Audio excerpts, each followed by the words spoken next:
The Columbia Network takes pleasure in bringing you Suspense.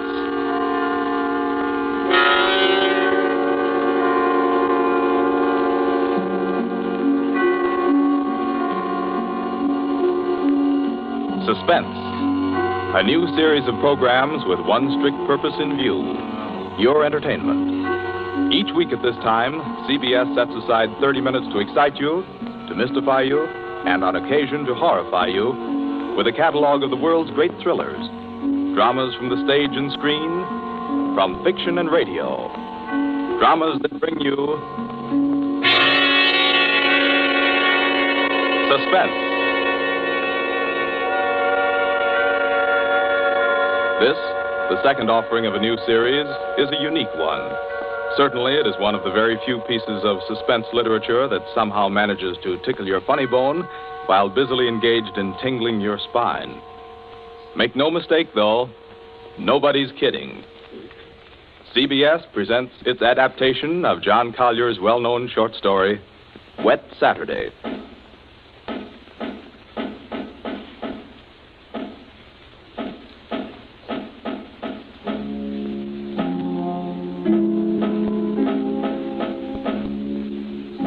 Yes, it's a wet Saturday. Never saw it rain harder.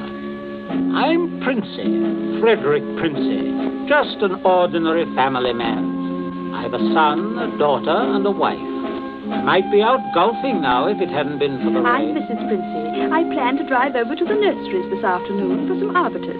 The borders, you know, but... Oh, the whole lot of them make me sick. Yes, I'm George, son and heir.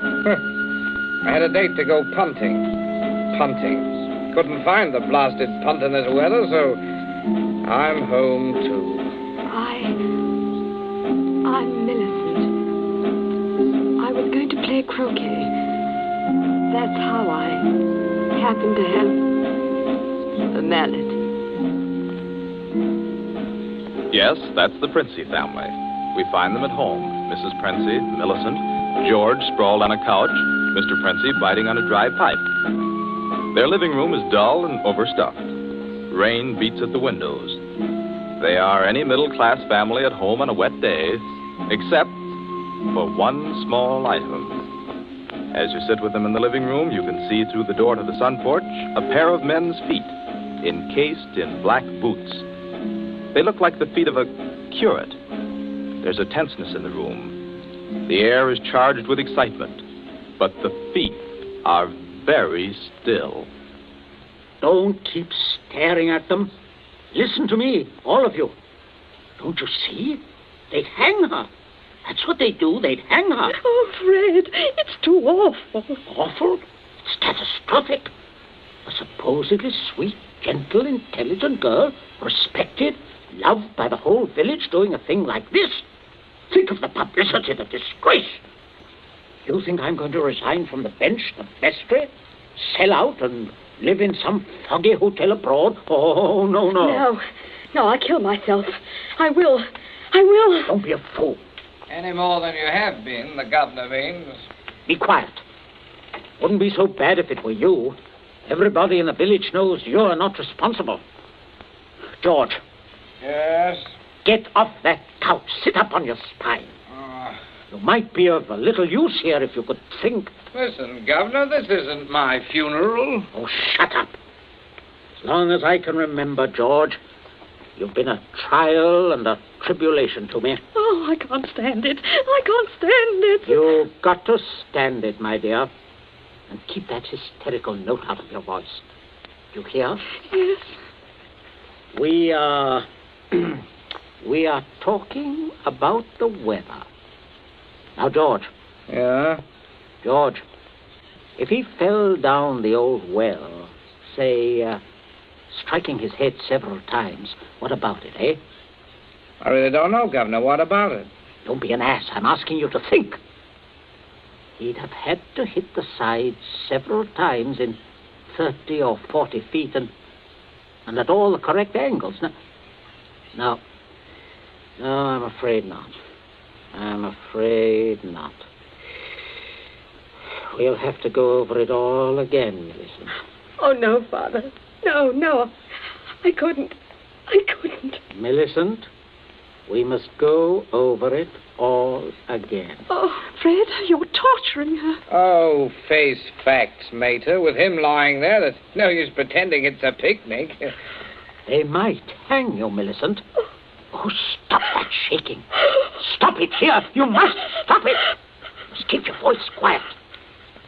Millicent, we are talking of the weather. Now, we will proceed. I can't.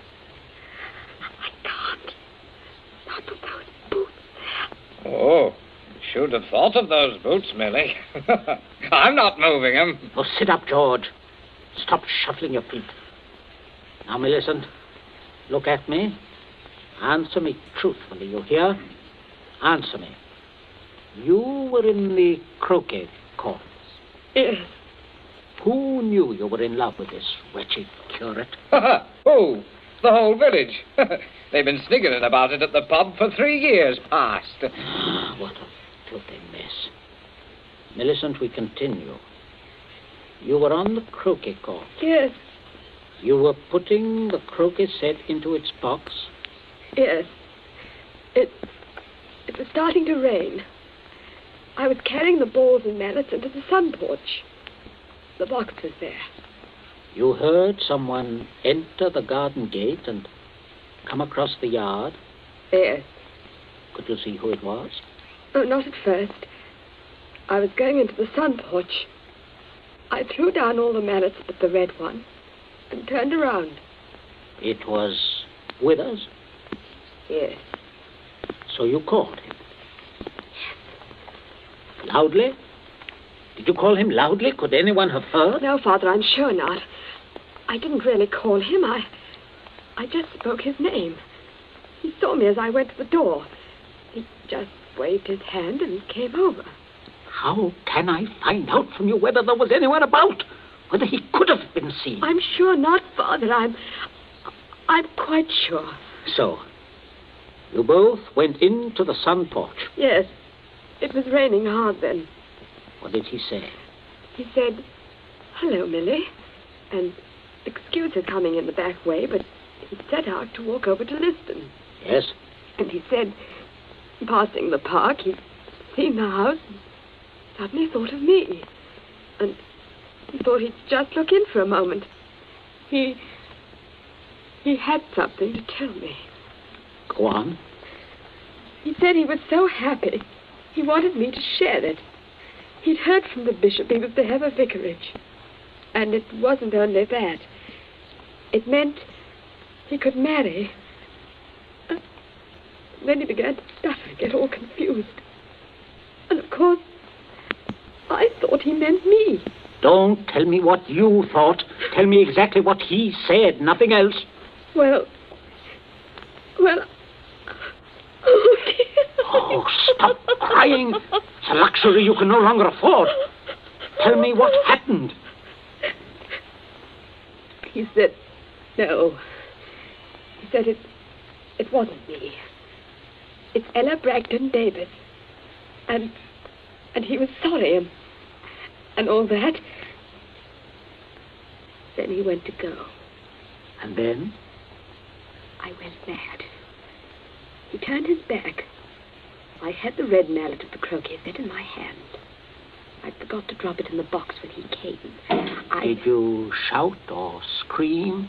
I mean, as you hit him? No, I'm sure I didn't. Did he? Come on, speak up. No, Father. And then? I threw it down. I came straight in here. I went to look for Mother.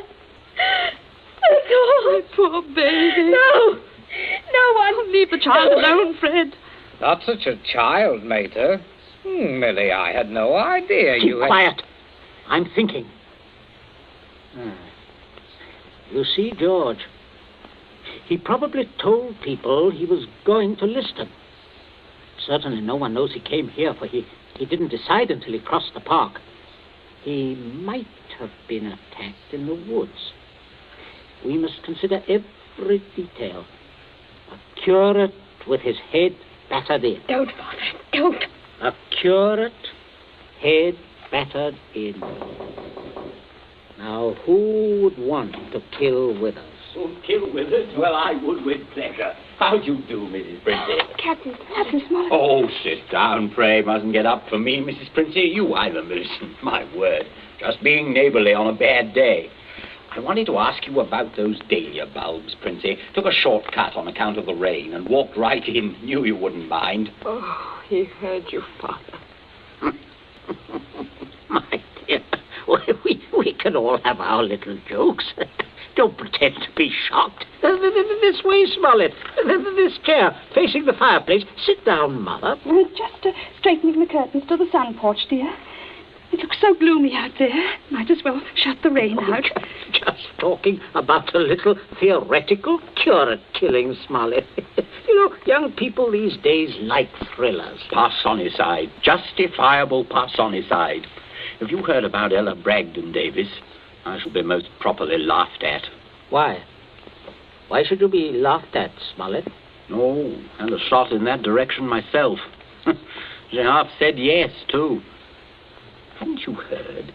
She told most people. Now it'll look as if I got turned down for a white rat in a dog collar. Oh, too bad. Oh, fortune of war. Yes, fortune of war. Odd how it happens, isn't it? Sit down, Smollett. Millicent, console Captain Smollett with your best light conversation. You too, Mother. George and I have something to look at outside. There's this rain, you know, very bad, very bad. Come, George. Righto, Governor. Maybe we'll need raincoats, what? Oh, I don't think so. Just make yourself at home, Smollett. Make yourself at home. A cigarette, Captain Smollett? Thank you, thank you. Oh, nasty day to be going out. It's something about the old well, just off the sun porch door, you know. This terrible sodden weather seems to have loosened some of the stones. Oh, too bad. Dash too bad. Spoils the tennis and croquet, a day like this. Doesn't it, Millie? Doesn't it, Millie? Oh, yes, it does. She was practicing out on the croquet court earlier, but, do pull your chair nearer the fire, Captain. It was so damp, we thought it would be cozy to light it. Thank you, I'm quite comfortable. I hope you don't feel too bad about Ella Davis. Can't always win. Can't see, though, what you women see in these bloodless clerics. Oh, I always thought Mr. Withers is a very charming man. Quite agree, but why should anyone want to marry him? You wouldn't want to marry him, would you, Millie? Not now. That is, are you? Oh, no, of course not. Smollett. Yes, Princess. Good Lord, man, you come in on a fellow suddenly. Guess I did. Oh, don't mind this old double-barreled shotgun. Been working on it. Smollett, may I have your attention for a minute? There's something on the sun porch I'd like to show you. Why, yes, of course. Smollett, George and I went out to see if we could shoot some rats which have been driven out of the old well by the high water. Afraid they might get into the house. Now, you must listen to me very carefully. Very carefully, or you will be shot by accident. Princey, what's got into you? You heard me ask as you came in, who would kill Withers? You also heard Millicent make a comment, an unguarded comment. Well, what of it? Very little. Unless you were to hear that Withers had met a violent end this very afternoon. And that, my dear Smollett, is what you are going to hear. What? Withers? Yes. Who killed him? Millicent. Good Lord. Yes, it's a mess. And of course, you would have remembered and guessed. Maybe, yes, I suppose I should. Therefore, you constitute a problem. Why did she kill him? Oh, it's one of those disgusting things. Pitiable, too. She deluded herself that he was in love with her. Good heavens, Millie. Oh, yes, of course, I see. He had told her about the Davis girl. I understand. Now, I have no wish, as you will comprehend, that she should be proved either a lunatic or a murderess. I could hardly go on living here after that. I suppose not. On the other hand, you know about it. Yes, I see that makes me a problem. You're wondering if I could keep my mouth shut. If I promised... I am wondering if I could believe you. But if I promised... If things went smoothly, yes. But not if there was any sort of suspicion, any questioning. You would be afraid of being an accessory.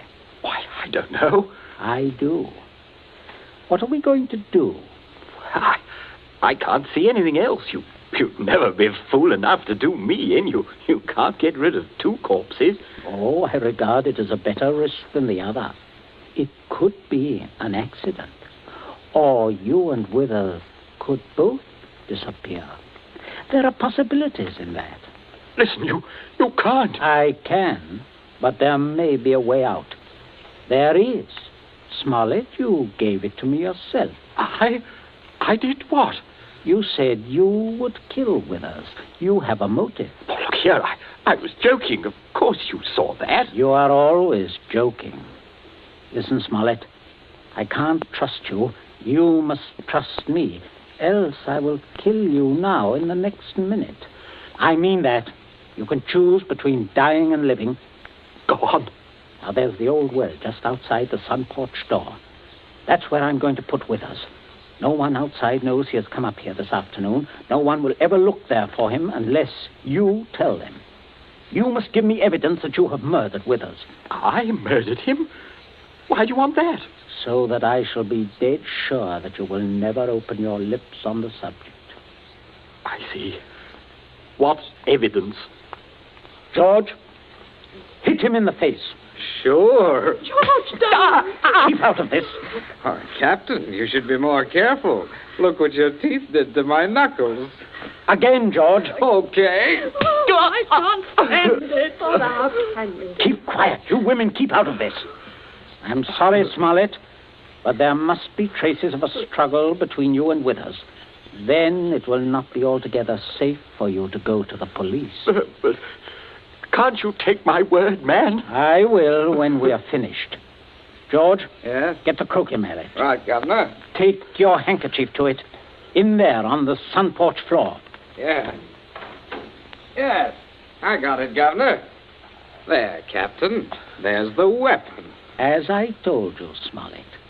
Now, you'll just grasp the end that mashed Withers' head.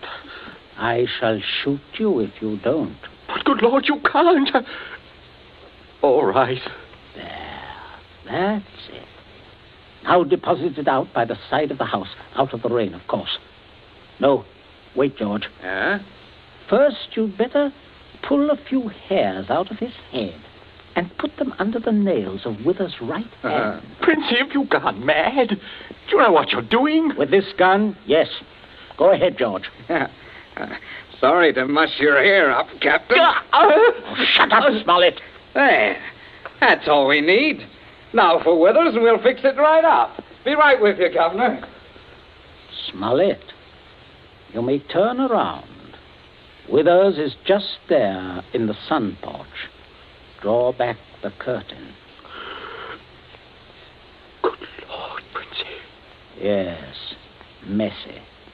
But we'll get him fixed up. Now, you, Smollett, you've just got to drag him through the door and dump him in the old well. Just beyond the door, Captain. I won't touch him. I won't. All right. Stand aside. Out of range, George. Right. Only one place I want this bullet to go. Father. Oh, Father. Keep quiet. My aim's none too good. Wait a minute. That's better, Smollett. Much better. Go on now. In here. You'll have to take him outside. By the shoulders ought to do it, Captain. Keep quiet, George. Go on, Smollett. Go on. You've seen dead men before. Drag him. Drag him. I'll just hold the gun here to make sure that everything goes all right.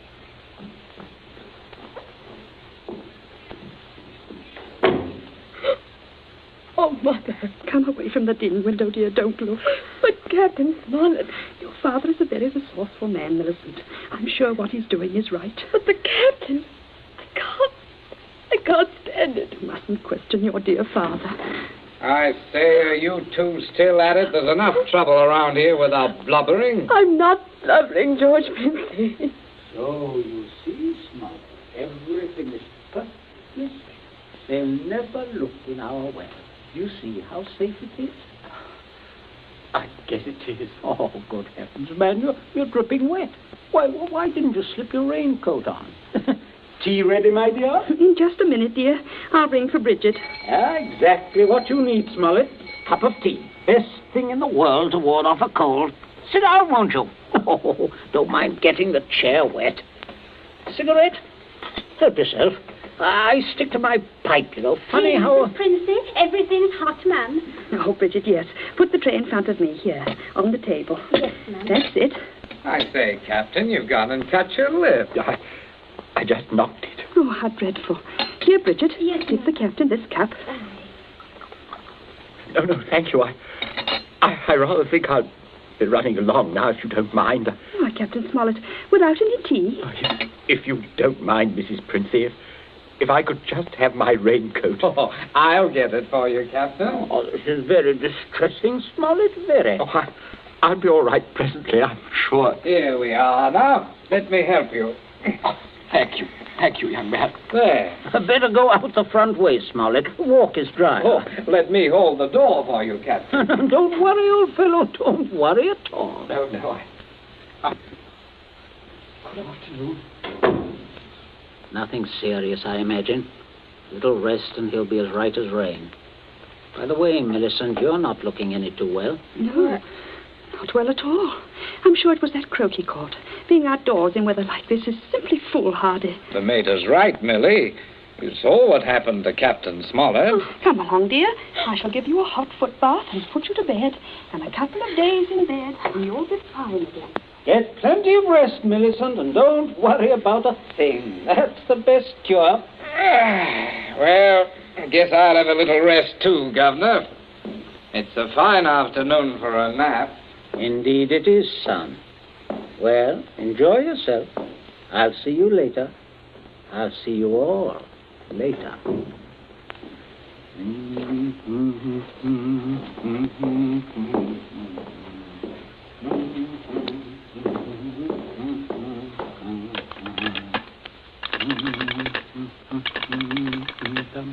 Your number, please. Oh, would you get me the police station, please? Police station. Right away, sir.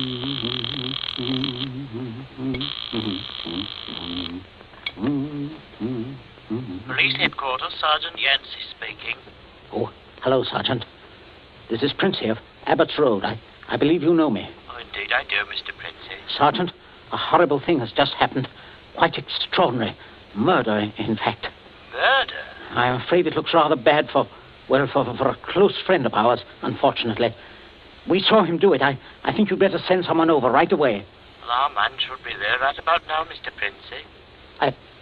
I beg your pardon? I say, our man should be there now. Constable Martin has his post right below your house there. Just rang in. Seems Captain Smollett was with him.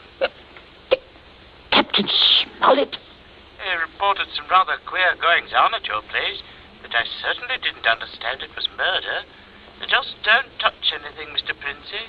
And don't worry. Don't worry at all. No. No. I won't, Sergeant. Thank you. Governor, where are you? There's a man I'm right outside. here. Stop shouting. We have some visitors, Governor. Oh, yes. Yes, I can see that. Well, Constable, good afternoon. Good afternoon, Mr. Princey. And Smollett, I say what a remarkable fellow you are, coming back like this.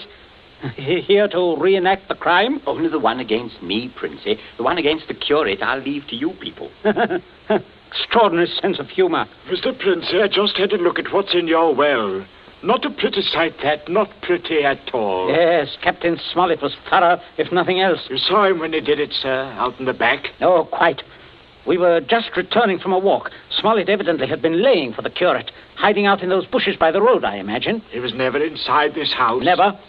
And you say, Captain? I say that while I was inside this house, a guest of the family, I was coerced into dragging the curate's body outside and dumping it in the well. Well, there we are. Not entirely, Constable.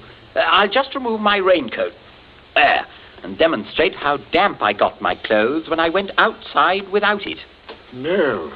That's interesting, isn't it? Quite. He undoubtedly removed his coat at some point between here and your post. I might as well tell you that his weapon, a red croquet mallet, is out by the side of the house. I shouldn't be at all surprised, but that you'd find his fingerprints all over it. All over the end of the mallet, Constable. The end that mashed Withers' head. And not the end I'd have had to grasp in order to do the mashing. Governor. That's a decent try, Smollett, but it won't work. There must be other evidences, Constable. You'll undoubtedly find them when you examine the body. Oh, he means my hair under Withers' nails.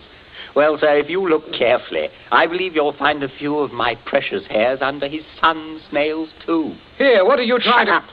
Constable, this is an utter waste of time. So far as the violent struggle between Smollett and Withers is concerned, Smollett's face speaks for itself. Quite eloquently, I believe. Oh, but no more eloquently than your son's knuckles. As you see, Constable, a fresh abrasion. He did that on my teeth. Or did he? What? I say, or did he? He might have done that on Withers' teeth. Oh, I see. I see what you mean. But I didn't. Governor, he said I... Oh, keep still, you nitwit. Let me think. As a matter of fact, George, the more I think of it, the more I'm convinced it was your voice I heard. Quite a vigorous quarrel. Something about the curate jilting your sister. Oh, don't be ridiculous, Smollett. Very well, Princey. If your son didn't do it, who did? That's what I'd like to know. How about it, Mr. Princey? Well, that is a sticker, all right.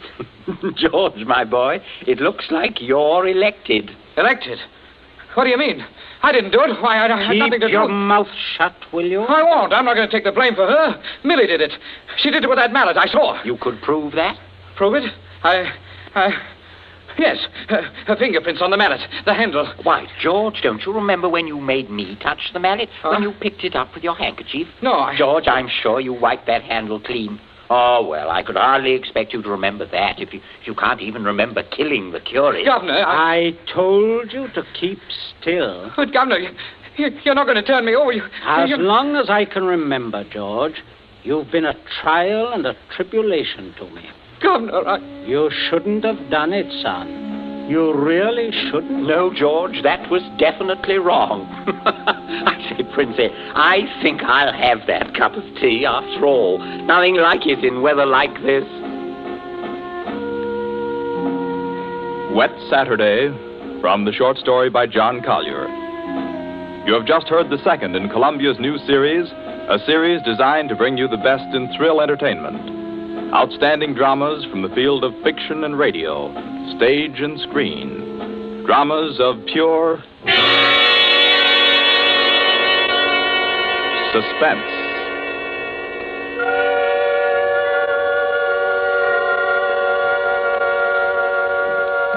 This Columbia feature is produced and directed by Charles Vanda, with script by Harold Medford and score by Bernard Herrmann. Be with us again next week at this same time when we present Suspense. This is the Columbia Broadcasting System.